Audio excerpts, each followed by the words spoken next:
Olá, eu sou o professor Felipe Aron e hoje vou explicar para vocês a Segunda Guerra Mundial em 5 atos com o nosso convidado especial Winston Churchill. Ei, como assim? Já está pensando em me substituir? Mas é claro que não, Palomino, você é insubstituível. Winston Churchill infelizmente não está conosco em carne e osso. Ele está apenas em letras e papel. Ele é o ex-primeiro-ministro britânico e ele escreveu as suas memórias, e quanta memória esse homem tinha sobre o conflito. Ele tinha opiniões muito fortes e por isso a sua presença vai dar um tom meio épico e meio jornalístico. Então vamos lá. Primeiro ato, o fim da paciência. Em 1933, Adolf Hitler chega ao poder na Alemanha. Ele tem uma política muito agressiva. A primeira coisa que ele faz é rearmar o exército alemão. Em seguida, ele já vai dar em cima aí da Áustria. Ele propõe aí ao governo austríaco um referendo, se os caras queriam entrar ou não na Alemanha. Eles quiseram, acabou. E ele começa a adotar aí um expansionismo que deixa espantados os líderes de outros países. O primeiro ataque que Hitler quer fazer é contra a Tchecoslováquia. Ele chega aos outros países aí da Liga das Nações e pede permissão para atacar a região de fronteira, os Sudetos, que tinha uma população majoritariamente alemã. Que burro! É lógico que os países não aceitaram o ataque dele, não é mesmo? Olha, é aí que você infelizmente se engana, porque Inglaterra e França aceitaram sim o ataque alemão contra os Sudetos. Inclusive a França tinha um tratado de defesa mútua com a Tchecoslováquia. E ela deixa a Tchecoslováquia sozinha e adota junto com os ingleses a política de apaziguamento. Basicamente eles pensam assim: deixa aí, os alemães se ferraram tanto aí desde o Tratado de Versalhes, né? Deixa os caras transgredirem um pouco o tratado, de repente aí eles se acalmam e fica por isso mesmo. Nosso comentarista, Winston Churchill, discorda completamente, né? Porque ele era oposição ao governo inglês. E ele diz o seguinte: um apaziguador é alguém que alimenta um crocodilo esperando ser o último a ser devorado. E não é que Winston Churchill estava certo, porque a cada ataque alemão levou Hitler a se tornar mais autoconfiante. Então a Alemanha agora está confiante. Mais do que isso, agora ela está fazendo amigos. Primeiro com a Itália, que é um país fascista de Mussolini, cujo regime se parece muito com o de Hitler. Depois com o Japão, agora um país militarista. Bom, agora nós já vemos uma Alemanha com amigos, confiante. Próximo passo dela vai ser o Tratado de Ribbentrop-Molotov. Mas o que é isso? É um tratado de não agressão com a União Soviética. Como assim? Para que tem isso? A Alemanha quer se voltar ao leste europeu, Polônia, aos Balcãs. Só que ela não quer ainda cutucar a onça, ela não quer ainda arrumar uma encrenca com a União Soviética. Porque Hitler, nessa época, está sendo cuidadoso. Ele quer um de cada vez. Então, para ele, o pacto de não agressão com a União Soviética é como dizer: eu vou atacar aqui sua vizinhança, mas não vou te atacar, ok? E ainda te permito ganhar esferas de influência aí em parte da Polônia, parte dos Estados Bálticos e lá na Finlândia, que eu sei que você quer, em Stalin. E aí, a União Soviética também, para ela é interessante esse tratado de Ribbentrop-Molotov. Aliás, o nome vem dos ministros de relações exteriores de ambos países. E para Stalin é interessante esse tratado porque ele não vê distinção. A Alemanha é nazista, a França é democrática, a Inglaterra é democrática. Tanto faz, para ele é tudo capitalista. O que realmente o Stalin quer é ver uma guerra entre todos esses países e eles que se danem, que se destruam, e aí a União Soviética surgiria como a maior potência. O maior pesadelo de Stalin, por outro lado, é que todos esses países se unissem contra ela. Bom, enfim, no momento em que Hitler resolve pegar lá sua parte do tratado, isto é, invadir a Polônia, aí acaba a paciência dos países França e Inglaterra, os aliados. Porque agora eles percebem que não tem como ficar apaziguando Hitler, que só ia piorar. Só que inicialmente é o que a gente chama de a guerra de mentira. Eles declararam porque viram que era necessário fazer isso, mas não estão realmente dispostos a ir lá e invadir a Alemanha. Eles querem mesmo é ficar protestando, xingando aí a Alemanha no Twitter. Eles devem ter colocado lá hashtag fora Hitler, sei lá, em primeiro lugar lá nos trending topics. Tanks. Só que efetivamente nada aconteceu. Para desespero desses mesmos aliados, a União Soviética resolve também pegar a sua parte no Ribbentrop-Molotov. Então ela vai atacar a Finlândia e vai acabar dominando a Finlândia. Nesse momento, Inglaterra e França estão aterrorizadas. Elas pensam que União Soviética e Alemanha estão trabalhando juntas. Então elas quase declaram guerra também à União Soviética. Só que não deu tempo. A Alemanha começou de fato a agir lá na Europa Ocidental. Então a guerra começou em setembro de 39, quando a Alemanha ia atacar a Polônia. E quando chega em abril de 40, a Alemanha resolve atacar Holanda, Bélgica, Dinamarca, Noruega e a França em maio. E quando chega no final de junho, ela já dominou a França. Ou seja, ela está dominando vários territórios. Mas, professor Felipe Aron, como é que a Alemanha consegue dominar os territórios tão rápido? Pois é, tão rápido que eu até esqueci de dizer que esse já é o ato 2, o avanço do eixo. A Alemanha usava uma tática chamada Blitzkrieg, que se baseava em atacar a região lá com seus aviões para minar os pontos vitais. Depois ela vinha com um ataque de tanques, os Panzers alemães, que consolidavam a vitória. E por fim, a infantaria, a galera a pé, ia lá e formalmente dominava o território. Então ela conseguia em algumas horas dominar vários territórios. Em semanas, ela dominou vários países. Nesse momento, nós temos aí a Alemanha dividindo a França no norte com a parte que ela dominou para si, que ela anexou, a parte onde tem Paris, inclusive, e ao sul, onde eles criam uma república fantoche. Então, de certa forma, a França caiu e a maior parte dos países da Europa. Daí, Hitler se prepara para atacar a Inglaterra. Só que não dá para fazer Blitzkrieg por lá. Como é que o tanque vai cruzar o mar ali, né? Ele vai pegar balsa, ele vai pegar um túnel, ele vai se desmaterializar e aparecer lá se teletransportando? Não dá.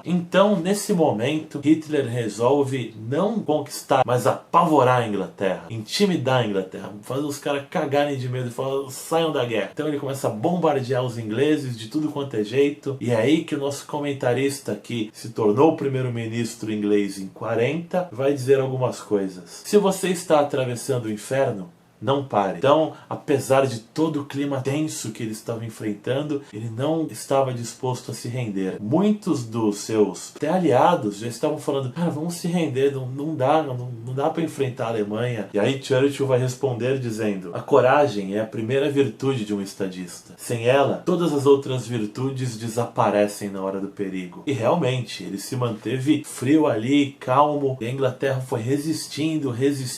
Aí a Alemanha mudou de tática. Falou, os caras não vão se render, vamos então tentar convencê-los. Aí o Hitler começou a propor aliança com os ingleses. Falou, vocês não querem ser nossos aliados? Que tal se a gente fizesse uma trégua, fizesse uma paz? E aí muitos ingleses começaram a achar que, é menos pior, né? E aí Churchill diz o seguinte, se Hitler invadisse o inferno, eu cogitaria uma aliança com o demônio. Só para você ver, né, o tanto quanto o inferno está sendo citado nessas frases, é porque realmente o que eles deviam estar vivendo ali devia ser muito tenso. Só que mesmo assim a Inglaterra se manteve firme, e isso foi muito decisivo para a guerra. Outra frase de Churchill diz o seguinte, é melhor morrer em combate do que ver o trajar da nossa nação. Então ele já imaginava uma grande possibilidade de derrota. Só que Churchill não via na rendição aos ingleses uma saída melhor. Pelo contrário, então ele pensou o seguinte, a gente vai se render aí aos alemães, fazer até aliança com eles, eles vão liberar suas tropas que estão aqui para atacar a União Soviética. Depois, quando eles dominarem a União Soviética, vão dominar vários recursos de lá e vão voltar muitos mais fortes para nos atacar, e aí ferrou de vez. Churchill não se iludiu com o discursinho de vamos fazer a paz, porque ele sabia que cedo ou tarde as coisas iam mudar. Ele imaginava a entrada dos Estados Unidos ou da União Soviética na guerra, e ele não poderia estar mais certo. No início de 1941, Estados Unidos e União Soviética estavam fora da guerra, mas em situações muito distintas. Enquanto os soviéticos queriam se manter fora por o máximo de tempo possível, o governo americano, por outro lado, via com bons olhos uma entrada na guerra, só que isso enfrentava a resistência no Congresso, na população. Os Estados Unidos tinham uma tendência muito forte ao isolacionismo. Conforme Hitler não consegue afugentar a Inglaterra, ele vira sua atenção expedição lá para o leste europeu a tentar conseguir o apoio soviético para enfrentar a Inglaterra. Então ele propõe a Stalin o seguinte, o Hitler: vamos fazer uma aliança, vocês entram no eixo, que já tem Itália e Japão, ambos dominamos a Inglaterra, e então dividiríamos o mundo. Só que Stalin não era burro, ele leu o livro do Hitler, o Mein Kampf, que dizia que o Hitler queria que a Alemanha dominasse o território europeu da Rússia. Então ele pensou, pô, como assim, né? Agora o cara vem com essa ideia aí. Eu acho que ele quer uma ajuda para dominar a Inglaterra e depois os três do eixo vão se virar contra mim. Só que, se eu não ajudá-lo contra a Inglaterra, ele vai ver que não precisa da minha ajuda e depois que dominá-la, aí ele vai voltar contra mim do mesmo jeito. Então o Stalin ficou numa sinuca de bico. Ele ficou, caramba, o que eu faço? Então ele usou o seu estilo. Stalin, ele é frio e ele é muito calmo. É aquele cara que visualiza a sua mensagem no Facebook, no WhatsApp, mas responde a hora que quiser. Então Stalin achou que poderia levar no banho-maria aí, levar na conversa o Hitler para ganhar bastante tempo. Só que, por outro lado, Stalin era um cara realista. Ele imaginava que a guerra contra a Alemanha aconteceria, só que na cabeça dele só aconteceria depois que a Inglaterra fosse detida. Aí a Alemanha ia vir com tudo para cima dele. Então ele começou a se preparar para a guerra, só que se preparar para uma guerra vindoura ainda. Enquanto isso, os ingleses começavam a mandar mensagens para a União Soviética avisando que os alemães estavam se preparando para atacá-los. E Stalin, cético e paranoico como sempre, pensou, a Inglaterra quer fazer tretinha entre a gente. Ela quer que eu ataque a Alemanha para ela se aliviar. Stalin deveria ter acreditado nas mensagens de Churchill. Em junho de 41, do nada, a Alemanha foi lá, entregou uma declaração de guerra ao Stalin e invadiu a União Soviética. Se ferrou, né? Devia ter levado mais a sério. Stalin achou que Hitler era tão sangue frio quanto ele, que Hitler iria ficar esperando a guerra contra a Inglaterra acabar para aí sim tomar o próximo passo. Ele não achou que Hitler ia partir para um arrisca-tudo. E foi exatamente o que aconteceu. Mesmo sendo passado para trás, Stalin ainda teve um último ato de grande esperteza. Ele chegou lá nos japoneses e propôs um pacto de não agressão. E isso, apesar do Japão ser aliado da Alemanha, foi muito bom para os japoneses, porque os liberou de ter que atacar a União Soviética e os levou a focarem os seus esforços lá no Sudeste Asiático, porque se você for ver bem, o território que o Japão estava amealhando ali na Ásia, ele é muitas vezes maior do que o seu próprio território. E além disso, o Japão estava começando a se espalhar lá pelas ilhas do Pacífico. Só que o Japão vai começar a se tornar tão autoconfiante que isso os levará ao ataque de Pearl Harbor, lá em dezembro de 41, contra a base americana no Havaí. Então nós vamos ter os Estados Unidos agora na guerra contra o Japão e logo em seguida contra as outras potências do eixo, Alemanha e Itália, e a União Soviética definitivamente empurrada para o lado dos aliados. Então agora veja aqui no meu esquema. Nós temos o eixo, Alemanha, Itália e Japão, ele é formado por uma aliança entre eles. E nós temos os aliados que se tornam aliados incidentalmente. Eles acabaram sendo empurrados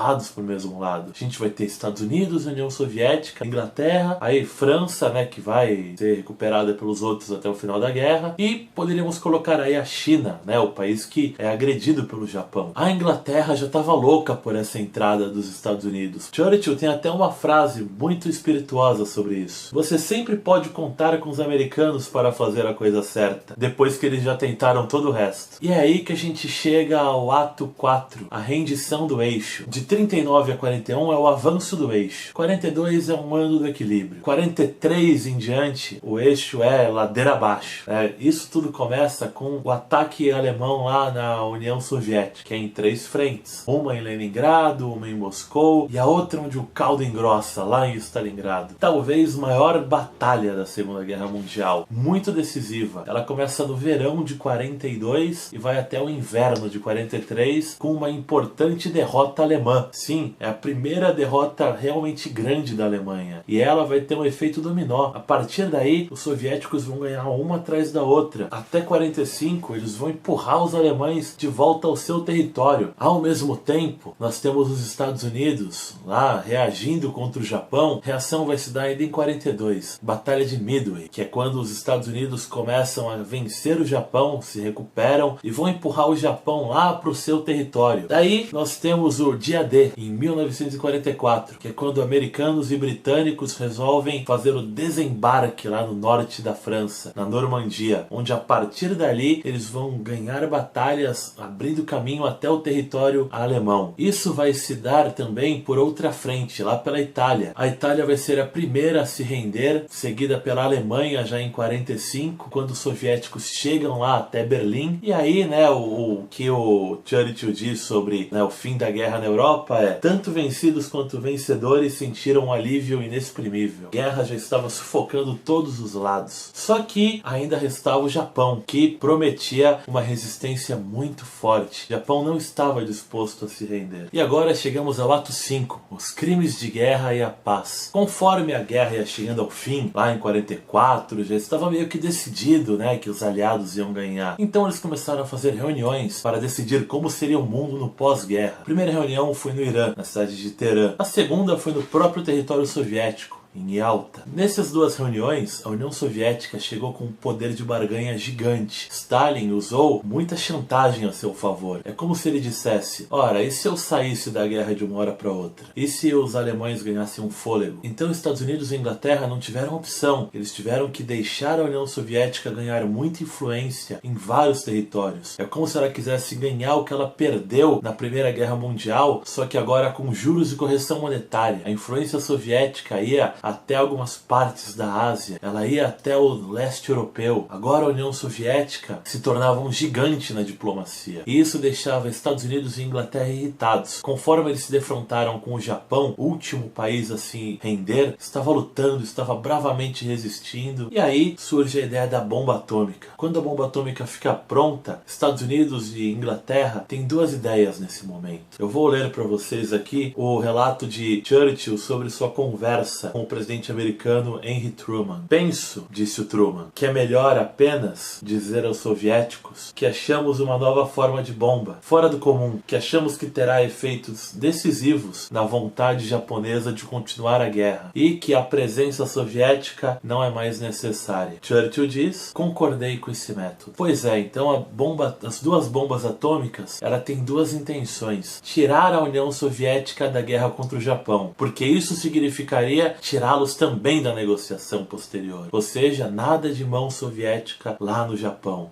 Senão ia ter, né, Japão do Norte e Japão do Sul, já pensou? Daí a outra ideia era que não precisaria ter uma invasão do Japão, que levaria anos, que seria uma carnificina, que seria tensa, que os soldados exaustos já nem estavam dispostos. E aí ocorre o crime de guerra do lançamento das bombas atômicas que mataram milhares de civis. Por outro lado, quando os soviéticos e americanos tomaram lá a Alemanha, eles descobriram os campos de concentração, que mataram 6 milhões de judeus e vários milhões de outros povos, aqueles que o nazismo considerava indesejáveis. Por outro lado, os japoneses também estavam fazendo campos de concentração, tanto de chineses, coreanos, até de americanos capturados. Então essa série de crimes sem limite de guerra levará à criação depois da ONU e da Carta dos Direitos Humanos. Sobre essas negociações de guerra com a União Soviética, Churchill tem uma frase também muito humorada: um comunista é como um crocodilo, referindo-se ao Stalin. Quando ele abre a boca, você não sabe se ele está sorrindo ou se preparando para devorar você. Nesse momento a gente vê aí que já começa a se descortinar a Guerra Fria. Churchill, ele